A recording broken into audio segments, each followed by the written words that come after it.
Despite clunky combat and some moments where the interaction between the player character and the world is stiff and awkward, Alone in the Dark is a game worth your time. If you're a fan of true survival horror, with its gameplay loop rooted in puzzles and exploration, then this is for you, with compelling performances and story in a haunting, immersive atmosphere to boot. Back in 1992, before the term survival horror had even been coined, the original Alone in the Dark was one of the first games of that type. Its fixed camera aesthetic and puzzle exploration gameplay loop would be a big part of the inspiration for the original Resident Evil, which of course would coin the very term survival horror and codify the genre. However, despite being an RE fan since the second game on the original PlayStation, I've somehow never managed to play an Alone in the Dark game, and so came to this new version, which developers Peters Interactive call a reimagining rather than a remake, completely fresh. It's worth noting that publisher THQ Nordic is owned by Embracer Group, which, given the situation of late between layoffs, studios owned by the group being shut down, and a greater focus on gambling with money they don't have than on making games, it's a minor miracle that the developers got to finish and release this game. It was initially due to release in October, around the same time as Alan Wake 2, and the delay on that front was definitely wise. This game is not AAA, but fits more into the almost forgotten AA category. That means a lower budget and slightly smaller scope, but this really shouldn't be held against Alone in the Dark. Honestly, we need more AA games, and a digestible 4 to 6 hour campaign, which can be doubled thanks to having 2 playable characters to choose from, is perfect for this sort of experience. A 10 or, God forbid, 20 hour game here would have felt absolutely forced with so much filler, that this game is almost perfectly sized and paced. The graphics too, on performance mode on PS5, probably resemble what a AAA game would look like on low settings on PC. But again, it in no way looks bad, and getting hung up on the minute details of characters' hair fibres and extreme photorealism completely overlooks what makes a game actually look and feel good when playing it. Derceto Manor and the other locations we visit in the game are suitably gloomy, oppressive and dripping with atmosphere, whether it's simply the empty hallway of an old mansion, or a dark, overgrown cemetery, fog-filled docks, or a cold night in the desert. The game's art and level design, lighting, sound design and score capture perfectly how it feels to be in those places. There are some issues here, which come down either to how the world is built being a bit stiff, or a lack of polish. But they don't even come close to getting in the way of the experience. When playing, I would occasionally notice a couple of rogue frames from the previous scene after the moment where the game was supposed to cut away to black or to a cinematic. Split-second stuff. Going through doors wasn't as smooth as it could be, as once a door started its slow self-closing animation you couldn't interrupt it or squeeze through and would have to wait until it was fully closed to press the interact button to open it again. And the optional conversations with Derceto's guests requiring you to be in a specific spot, and the game planting your character there, unable to do anything but move the camera, until the mini cutscene had finished, was an odd choice compared to how virtually every other game with that sort of mechanic does it. But as you can tell, these amount at most to nitpicks. The only genuinely game-breaking issue I had was when the game's sound went haywire on me, at first rising to ear-piercing static, and then cutting out all sound, bar the ambience of crickets in the background. Multiple restarts didn't stop this from reoccurring, and I had to start a fresh campaign, after which I didn't have the issue again. It's not something I've seen anyone else have, and THQ Nordic has put out a form for people to report bugs so they can be fixed. But it was frustrating, and I mention it here for completeness. On the whole though, the game's presentation is solid and does a huge amount of the work putting you into the shoes of the characters and immersing you in the story. That story revolves around Emily Hartwood hiring private detective Edward Carnby to take her to Derceto Manor, a mental institution, in order to check on her uncle because she believes that he's in danger. After choosing between the two characters, you then begin to explore the mansion, speak to staff, unlock the various rooms, and find clues to establish exactly what is going on. The game is set in Great Depression era Louisiana, playing on both the detective noir and American Gothic genres. Derceto is a former plantation whose current staff are heavily into voodoo and looking forward to a feast day where they will celebrate a distinctly Lovecraftian deity. These supernatural elements feed into the bending of reality that we experience as we explore, seeing both different versions of the manor reflecting more than one time period and entirely different locations that may be real or the manifestation of memories. As we unravel exactly what is going on, delving into both the history of the manor and our own characters' pasts, the character being dragged deeper into the intrigue will in turn drag you as a player deeper into the story. It's hard to say too much without spoilers here, even in some cases in terms of mere locations, but every bit of this is highly compelling. The narrative is short, as I mentioned, taking at most 6 hours to play through. But despite that, so often it will feel slow burning and deliberate in its pacing, steeping you in the loneliness of exploring the manor and other locations devoid of humanity. This makes the sudden appearance of the eccentric cast of Derceto residents when they pop up all the more disconcerting, giving them a feel of unreality which plays heavily into the story and its themes, as well as underlining the otherness of the various Lovecraftian creatures that will pop up to hound you in various locations.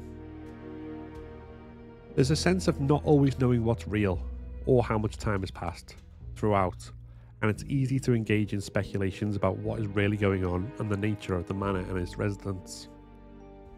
At the end, some of that is answered, and other parts not. There's no one big aha moment, nor a sense once it's done that there are more layers to unravel. The conclusion feels to a degree deceptively simple, given a lot of what we've seen. But at the same time, that isn't necessarily a negative point, given the risk in these kind of stories of over-explaining. The narrative isn't as deep and tangled as, say, Signalis or Alan Wake, but nor is it purely surface level. On the whole, despite the possibility that there could have been more to it, I left it feeling broadly satisfied.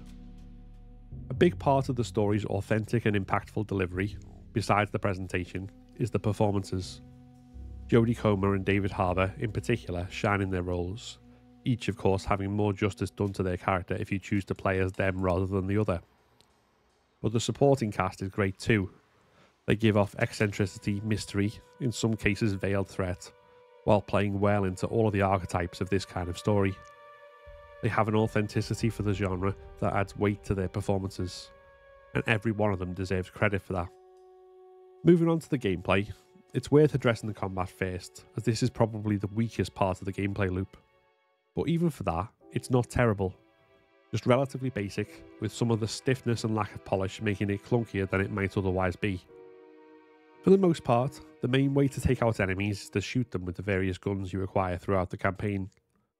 Though it being a survival horror game, it's sometimes more optimal to avoid combat, mostly by running past areas filled with enemies to the next objective. Though there is also a simple stealth mechanic whereby you can sneak. With running away and dodging, the main impediments to this aren't gameplay skill. It's quite simple to dodge with a generous timing window, so much as the risk of getting stuck on the environment, or, if the enemy is in your way in a narrow path, getting stuck on the enemy you're dodging due to the rigidity of the collision. There's one specific area at the end of the game where this becomes more frustrating than it's worth, which I'll come to.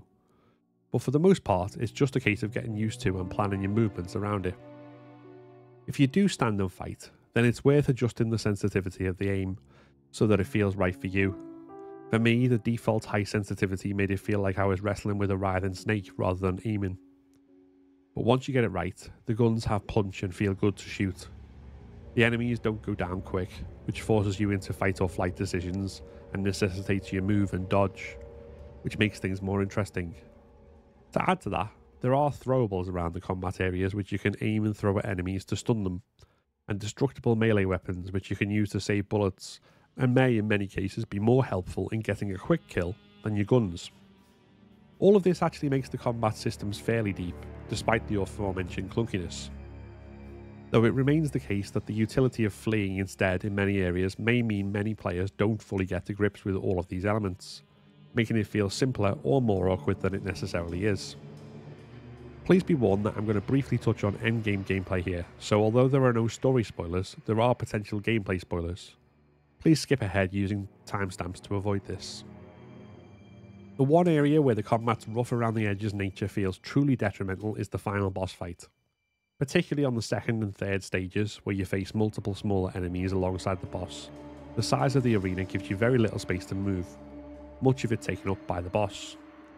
This means that it can be extremely awkward trying to reload, especially as dodging cancels the reload animation, and it's very easy to find yourself caught in a corner stuck on both the environment and enemies. Add to this the later stage of the fight where the boss does a reflexive attack that hits all corners of the arena, and dodging does nothing to avoid, and the limited number of health pickups, and this is possibly the least fun you will have in combat in the whole game. The game has 3 difficulty settings for combat from easy to hard, but there's not a huge amount of variation in them. I played through the game on hard without too much trouble despite the issues mentioned, but when flicking between difficulties, as best I could tell, the only substantive difference is in how much damage you take, how much damage enemies take. I could be wrong, having not played a full campaign on easy or normal, but there's nothing more sophisticated that I could see. Which is fine, combat not being the main emphasis of the game, but there's obviously room there to affect the challenge of combat in more interesting ways, from enemy numbers to aggression to resource availability to dodge timing. On the puzzle side of things, however, there's also a difficulty setting with the choice between modern and old school. This doesn't alter the answers to puzzles, but it does mean that on the modern setting you will get things like individual words and phrases highlighted as clues in the documents you pick up, and extra HUD elements to show you which numbers you're selecting when operating the talisman that you use throughout the game. The game will highlight areas on your map, give you dynamic objectives, and reveal interaction points. You can also customise this to allow the game to give you some aspect of the modern hint system and not others, which is a nice touch. The puzzles themselves never felt overtaxing to the point of stopping gameplay dead. There was at least one with a deceptively simple answer that I took a couple of tries to get because I was thinking too complicated, but I was never either truly stumped nor breezing through anything that was far too easy. There's a nice variety in the puzzles, from finding missing pieces and rearranging a jigsaw image to interpreting clues to get a combination. It all makes the exploration flow quite nicely and fits perfectly for a survival horror. Alongside this, Derceto Manor opens up slowly and in a non-linear fashion, as you might expect. The map that you get offers colour coding for when there are still things to find versus when you're done with a room, as in Resident Evil 2 Remake, which is a nice touch. Especially as, once you go out of the manor into other more straightforward locations and then return, it will update where there are new items to be found or a location has become locked or unlocked since the last chapter. This is not only useful for straightforward story progression, but also for finding extra supplies and various hidden optional details that aren't necessarily required to finish the story. There were a couple of moments where the colour coding seemed off. I found collectibles in rooms that were marked blue, and a couple of times rooms still showing pink seemed to be entirely tapped out with nothing else to interact with. Sometimes that turned out to be because an additional item would come up later in the game, but equally I had that happen in rooms that were marked blue and then remarked pink later on. There were also still rooms that stayed pink throughout the game. That may have been me missing something, but it really felt like I had scoured every area and gotten no additional interact prompts at all. Though this, again, is a nitpick rather than a huge issue. The gameplay loop overall is really well done, with a good balance between combat, exploration and puzzles. The level design fits perfectly, with Derceto itself having a map as intricate as the Resident Evil Mansion or police station for non-linear exploration, and the other areas you visit sometimes being that same type of level design on a smaller scale, or the more linear design that leads you down a straight path but gives you an illusion of choice that makes the environment feel bigger than it is, like a level from Uncharted or The Last of Us. The only area where the game falls down significantly is in its accessibility. There are some nice touches, such as the aforementioned puzzle hint customization, and the fact that as well as text on screen, the majority of the artifacts have a dramatic reading accompanying them. You can also adjust the field of view and the size of subtitles, but not add speakers' names or directional indicators to the subtitles. There are no closed captions, and you can't change the colour of either the subtitles or the highlighted words and documents for greater contrast. Despite these omissions, Alone in the Dark is a very clear labour of love from Pieces Interactive, which brings a survival horror classic to new audiences in a way that preserves the spirit and character of the survival horror genre it helped to spawn. It also provides a potential blueprint for reviving decent-sized AA games in an age when AAA, aside from often abandoning genres like survival horror, is cursed with ballooning scope, budget and development time. and it's well deserved that despite mixed reviews, fans are rallying to the game and eager for more like it. Have you played Alone in the Dark yet? Let me know what you thought of it, or if you've not played it, whether it's something you've been considering picking up in the comments. If you enjoyed this video, then please give it a like and consider subscribing to keep up to date with all my content. Like the video that just popped up, which YouTube thinks you should watch next. This is a Patreon and member supported channel, so if you want to become a member and unlock custom badges and emojis, early access to my videos, and your name in the credits, then click the join button below. Thanks very much for watching, and see you next time.